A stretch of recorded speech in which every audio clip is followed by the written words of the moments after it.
So this is a little video about some of the details in this render. I've gone back into Eevee, just because it's easier to work in this view.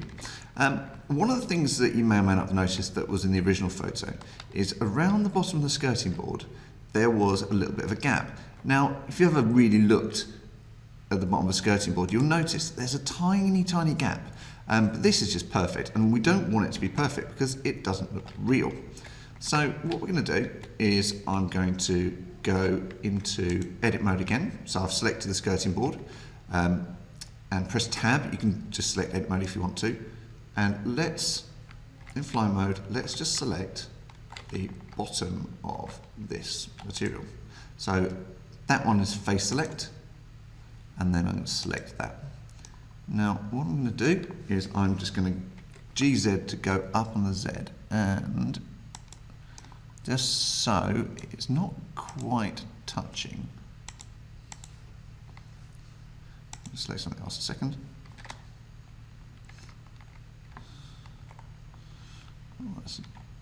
So you'll notice there's a tiniest gap there, and that's going to cause the tiniest amount of shadow. It's going to make it look realistic. You can't notice it for the rest of the time, but that's certainly going to help. The other thing is, having looked back at it, I don't like this black skirting board. So what I'm going to do is I'm going to change the colour of it. If I click on the skirting board, and I'm going to go for a more traditional white gloss kind of skirting board. So I'm going to change it to white, take the roughness down to like 0.2, specular 1, so quite similar to the stickers. Notice it's a lot brighter and whiter now. And that's probably how I'm going to do it. So a lot of these little details and things like that, but they can make a huge difference just for the realism. I'm also going to potentially move the light a little bit closer. I'm going to go on the Y, and Z, move it down a little bit, so we've got a bit of a longer shadow. When I've done that, I will save it, put it back into cycles, and let's see how it renders after that. So you see this looks a little bit more realistic. We've got the gap under here. It doesn't have to be huge, maybe that's too big, but you can work on that.